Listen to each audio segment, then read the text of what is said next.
Hello, my name is Eric Phipps, and I'm with Junction Networks and OnSIP.com. Today is March 17th, and we're going to be unboxing the UC842 from Htek. Happy St. Patrick's Day, everyone. The UC842 is a mid-range device for a new line of phones from Htek, a vendor with whom we've never worked. As a mid-range phone, this device will hold 3 SIP accounts, but unlike many other devices in this price range, it features a full-color screen. Unfortunately, it looks like it doesn't have the BLF monitoring of the 803, but it does feature dual gigabit connectivity to your LAN and power over Ethernet, though they also include a power adapter. We're not very familiar with this line of phones, so let's go ahead and take a look and see what comes in the box.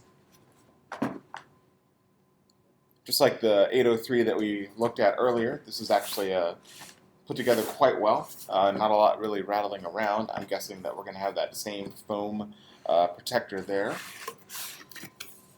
Oh, look at that. We actually do not. Here is our standard quick reference. Basically just outlines everything about the phone, how to do like a very quick setup and so on. The 803 actually came with like a foam protector, so all of this was protected, but it seems like we just have like a very thin thing here. I'm curious if there's actually just more accessories in the box or what's going on with that.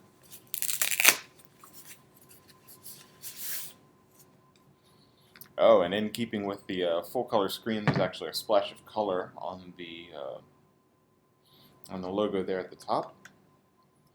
The buttons all have very nice responsive quality to them. It doesn't feel like a toy or anything like that. It doesn't feel very cheap. Messaging button. It looks like conferencing button.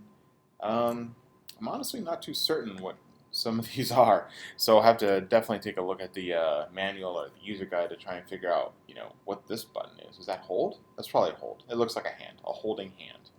All right, so let's see. On the back, you can see how it has like the little wall mounts built directly into it. So you just put your nails there, and it will just like stay right on the wall. And here you have a couple of adjustable stands. And here it looks like there is an auxiliary connection, so that this device will actually probably support a sidecar if you need BLF to be monitored with this device. As you can see, it doesn't actually have like a little sidecar like the 803 does, but perhaps these buttons do allow you to have a BLF monitoring. Alright, let's go ahead and take a look and see what's in the rest of the box. Alright, all the accessories are probably under here.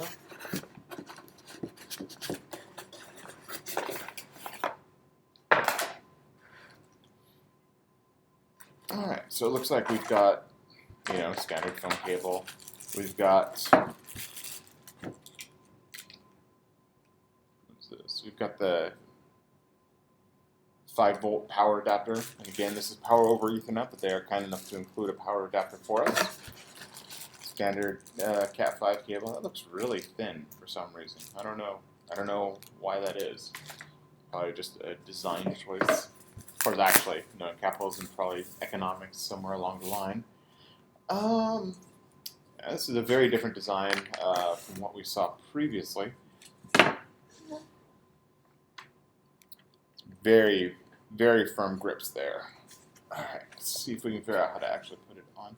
Okay, so it looks like this isn't actually adjustable. It looks like you have pretty much just one standard size that you can use, because you can see that there's 2 sets of grips on this, and then there's 2 sets of grips here within the phone itself.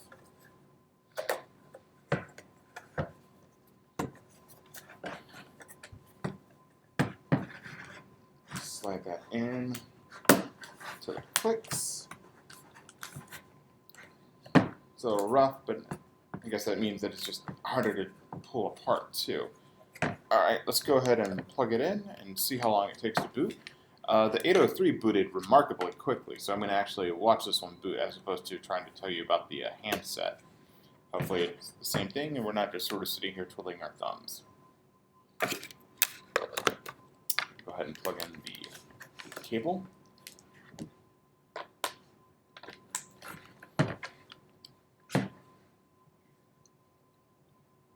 So as you can see, it's got a pretty good screen, good gradients, so it can display like I believe it said 250,000 colors.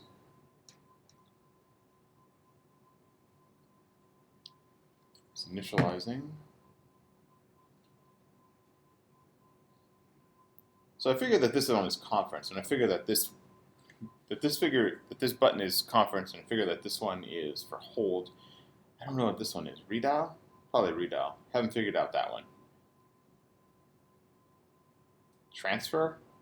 Maybe? Looks kind of transfer-esque. I don't know.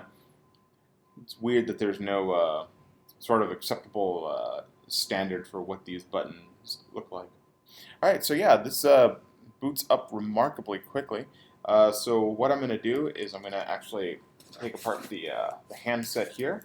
And we'll go ahead and get that set up, because sometimes these phones aren't as responsive as they are normally when they're first booting up.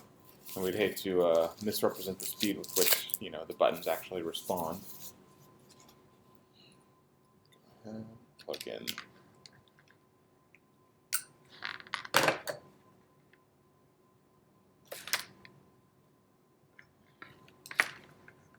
in the phone here.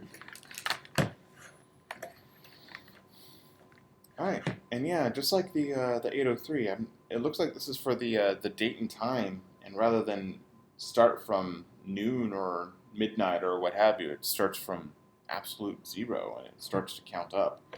So let's see. So yeah, that's a pretty good screen there, and that's even with the protector that we're going to keep on.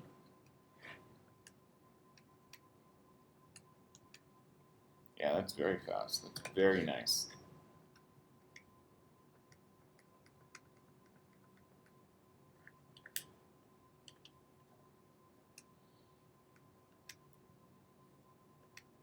See if there's anything that we can do to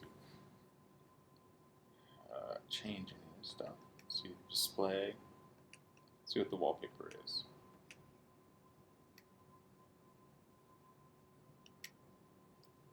It's always interesting to see what various companies will provide for the wallpaper for their phones.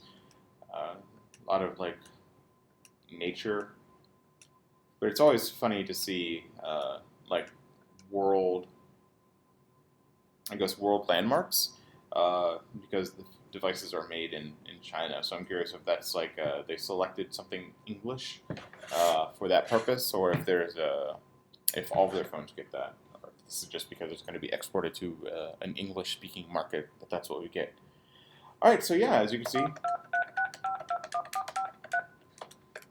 everything is very fast. Looks like there's not a lot else to say. So basically what we're going to do is we're going to move on to configure it, and then we're going to run it through 30 tests for functionality and sound quality. And then at the end of that, the full write-up will be available on www.onsip.com.